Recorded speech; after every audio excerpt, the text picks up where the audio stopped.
നിന്നെ പോലുള്ള പെണ്ണുങ്ങളൊക്കെ കൈ കിട്ടിയ അവന്മാര് വെറുതെ ഇരിക്കോ? അതെയോ? അപ്പൊ രാവിലെ നിങ്ങൾ പാലുകാരനോട് ചെയ്തതോ? ഏയ്, മിണ്ടാതെ കിടന്ന് ഉറങ്ങാൻ നോക്ക്.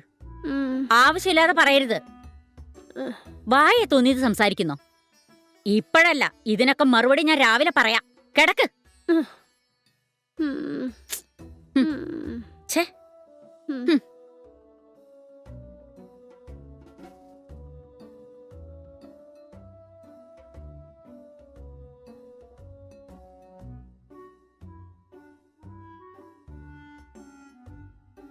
ചേച്ചി, ചേച്ചി, ചേച്ചി, ഞാൻ വിളിക്കുന്നത് കേൾക്കുന്നുണ്ടോ? എനിക്കൊരു കോഫി താ. തല വേദനിക്കുന്നു.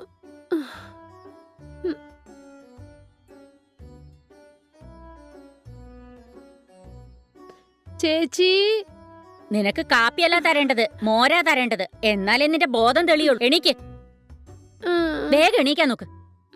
എന്നാ കുടിക്ക്. താങ്ക്സ് ചേച്ചി.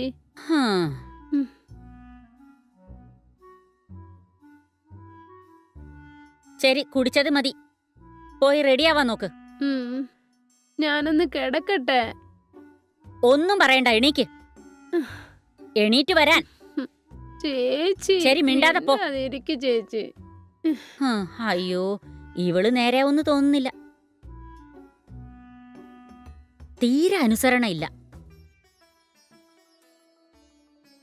അയ്യോ, ഈ പാൽക്കാരനെ കൊണ്ട് തോറ്റു. ഛേ. ഹലോ മാഡം, ഐ ആം വിക്കി. ആ, പറയൂ. പ്രിയ ഉണ്ടോ ഇവിടെ? കുളിച്ചോണ്ടിരിക്കുക. ഓ, എന്നോട് നിങ്ങൾ വരാൻ പറഞ്ഞു പറഞ്ഞു. അതെ, അകത്തേക്ക് വരൂ. ഓക്കെ.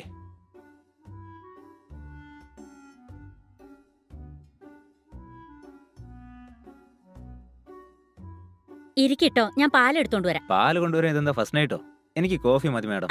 ഓക്കെ, ഞാൻ കാപ്പി എടുത്തോണ്ട് വരാം. ഓക്കെ.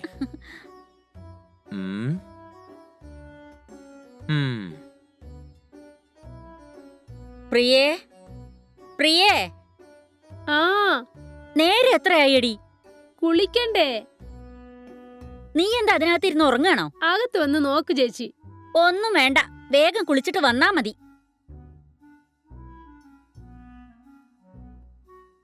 ഓ, അയ്യോ, സോറി എന്നേ. ആ, എനിക്കൊന്നും പറ്റിയില്ല. സോറി. ആ, സാരമില്ലെന്നേ, എനിക്കൊന്നും പറ്റിയില്ല. ഇരിക്കുന്നേ, ഇരിക്ക്.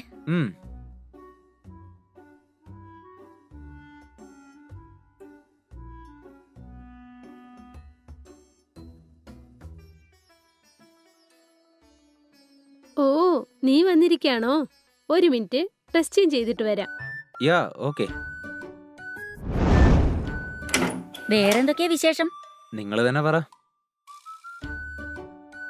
നീ ആരുമില്ലാത്തവനാന്ന് പറഞ്ഞു. അതിൽ നിങ്ങൾക്ക് എന്തെങ്കിലും പ്രോബ്ലം ഉണ്ടോ? നോ നോ, എനിക്കതിൽ യാതൊരു പ്രശ്നവുമില്ല. എന്റെ പ്രോബ്ലം എന്റെ ഹോർമോൺസ് ആണ്. വാട്ട്? യെസ്. പ്രിയയുടെ അച്ഛൻ മരിച്ചതിന് ശേഷം ഞാൻ ഒറ്റയ്ക്ക് ആൺതുണയില്ലാതിരിക്കുക. നാണം മറിച്ച് ഞാൻ പറയാ, നിന്നെ ആദ്യം ഞാൻ കണ്ടിരുന്നെങ്കിൽ എനിക്കും നിനക്കും അറ്റാച്ച്മെന്റ് എപ്പോഴോ തുടങ്ങിയിട്ടുണ്ടാവും. എന്നാൽ നീ ഇപ്പോഴാണെങ്കിൽ എന്റെ അനിയത്തിയെ ഇഷ്ടപ്പെടുകയാണ്. ഇപ്പൊ ഞാൻ എന്താ ചെയ്യേണ്ടത് എനിക്കൊന്നും അറിയില്ല. ഞാൻ അവൾക്ക് വേണ്ടി എപ്പോഴും വീട്ടിൽ തന്നെ ഇരിക്കാറാ. ഞാൻ പുറത്തൊന്നും പോവില്ല. അതുകൊണ്ടാണ് എനിക്ക് ഒന്നുമില്ലാതെയായത്. നിങ്ങൾ എന്താ പറഞ്ഞു വരുന്നതെന്ന് എനിക്ക് തീരെ മനസ്സിലാവുന്നില്ല. നോന്ന് പറയരുത് പ്ലീസ്. എപ്പോഴെങ്കിലും നിങ്ങൾ ഫ്രീ ആയിരിക്കുമ്പോ മാത്രം മതി. ഓക്കെ ആണോ? പ്ലീസ് നോന്ന് പറയല്ലേ. ഓക്കെ ഓക്കെ, നിങ്ങളുടെ അവസ്ഥ എനിക്ക് മനസ്സിലാവുന്നുണ്ട്. പക്ഷേ അവളെങ്ങാനും ഈ കാര്യത്തെ പറ്റി അറിഞ്ഞ... അവൾ അറിയരുതെന്ന് വെച്ചാ ഞാൻ ഇത്രയും റിക്വസ്റ്റ് ചെയ്തു പറയുന്നത്.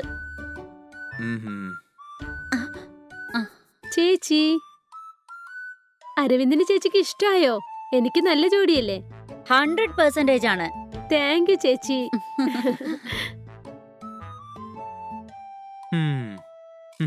എന്റെ ദൈവമേ, പണ്ടേ എന്റെ വല്യമ്മ പറയാറുണ്ടായിരുന്നു, നിനക്ക് തലയിൽ 2 ചുഴിയാണെന്ന്. അതുപോലെ തന്നെ എനിക്ക് 2 ഷിഫ്റ്റ് ജോലി ചെയ്യേണ്ടി വരുന്നു.